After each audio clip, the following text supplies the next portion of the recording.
Hi friends, good morning. ഒരു പുതിയ വീഡിയോയിലോട്ട് സ്വാഗതം.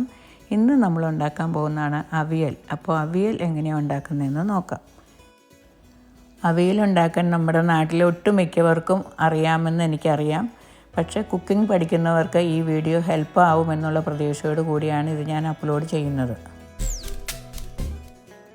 ഇത് അവിയൽ ഉണ്ടാക്കാനായിട്ട് ഞാൻ എടുത്തു വച്ചിരിക്കുന്ന വെജിറ്റബിളാണ് ഒരു ചെറിയ വെള്ളരിക്ക, കുറച്ച് ബീൻസ്, കുറച്ച് പയർ, ഒരു ഏത്തയ്ക്ക, 2 ക്യാരറ്റ്, ഒരു പകുതി പടവലങ്ങ, കുറച്ച് കോവയ്ക്ക.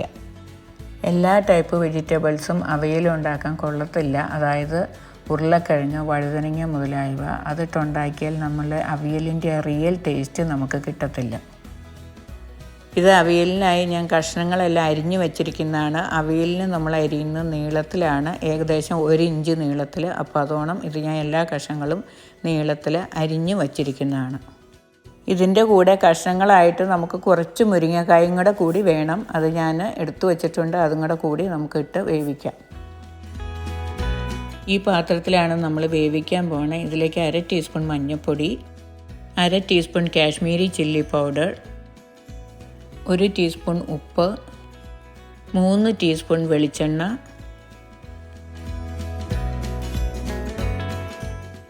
ഒരു 4 പച്ചമുളക് കീറിയത്, അല്ലെങ്കിൽ നിങ്ങളുടെ എരിവിൻ്റെ ആവശ്യാനുസരണം പച്ചമുളക് ഇട്ട് കൊടുക്കുക. ഇതെല്ലാം കൂടി നന്നായി ഇളക്കി യോജിപ്പിച്ചെടുക്കാം. ഇതെല്ലാം നമ്മൾ ഇളക്കി യോജിപ്പിച്ചെടുത്തു. ഇനി നമുക്കിത് വേകാൻ ആവശ്യത്തിനുള്ള വെള്ളം മാത്രം ഒഴിച്ചു കൊടുക്കാം. അധികം വെള്ളം ഒഴിക്കരുത്. അവിയലിൻ്റെ കഷ്ണം കുഴഞ്ഞു പോകാതിരിക്കാൻ ശ്രദ്ധിക്കണം. ഞാനൊരു 3/4 കപ്പ് വെള്ളമാണ് ഇതിലേക്ക് ഒഴിച്ചു കൊടുക്കുന്നത്. ഇനി ഇത് അടച്ച് വെച്ച് മീഡിയം ഫ്ലെയിമിൽ കുക്ക് ചെയ്തെടുക്കാം. ഇതിലേക്ക് കുറച്ച് കരിവേപ്പില ഇട്ട് കൊടുക്കാം. പുളിക്കായിട്ട് ഞാനിടുന്നതാണ് അധികം പുളിയില്ലാത്ത ഒരു ചെറിയ പച്ചമാങ്ങ. ഇത് ഞാൻ ഫ്രീസറിൽ വച്ചിരുന്നതാണ്, അതാണ് എടുത്തിരുന്നത്. അതുകൊണ്ടാണ് ഇത് വട്ടത്തിൽ അരിഞ്ഞതായിട്ടിരിക്കുന്നത്. ആക്ച്വലി നിങ്ങൾ പച്ചമാങ്ങ ഫ്രഷ് ആയിട്ട് ഇടുകയാണെങ്കിൽ നീളത്തിൽ അരിഞ്ഞിടുക. പിന്നെ നിങ്ങൾക്ക് പച്ചമാങ്ങ ഇല്ലെങ്കിൽ ടൊമാറ്റോ വേണമെങ്കിൽ ടൊമാറ്റോ ഇടാം, തൈര് ഒഴിക്കാം, അല്ലെങ്കിൽ ഒരു ചെറിയ ഉണ്ട പുളി പിഴിഞ്ഞൊഴിച്ചാലും മതി. ചെറുതായിട്ടൊന്ന് ഇളക്കി കൊടുക്കാം.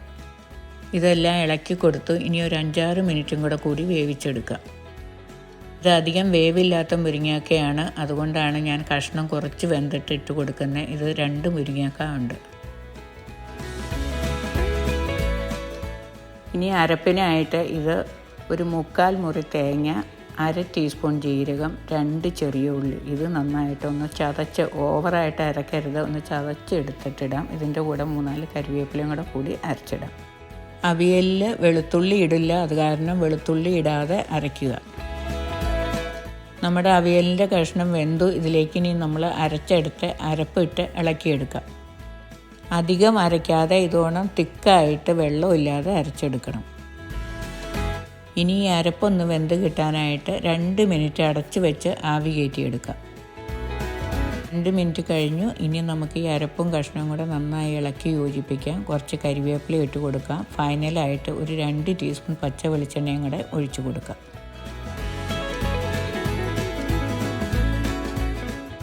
അവിയൽ റെഡിയായി. ഇതിലേക്ക് 2 ടീസ്പൂൺ പച്ച വെളിച്ചെണ്ണ ഒഴിച്ച് ഇളക്കിയെടുക്കാം. അവിയൽ റെഡിയായി. ഞാൻ തീ ഓഫ് ചെയ്തു. ഇനി നമുക്ക് സെർവിങ് പാത്രത്തിലോട്ട് മാറ്റാം. നമ്മുടെ അവിയൽ നന്നായി വന്നു, നല്ല രുചിയുണ്ട്. അപ്പം നിങ്ങളെല്ലാവരും ട്രൈ ചെയ്യുക, ഫീഡ്ബാക്ക് തരിക. എൻ്റെ ചാനൽ ഇതുവരെ സബ്സ്ക്രൈബ് ചെയ്തിട്ടില്ലെങ്കിൽ സബ്സ്ക്രൈബ് ചെയ്യാൻ മറക്കരുത്. Please subscribe my channel. Thank you for watching.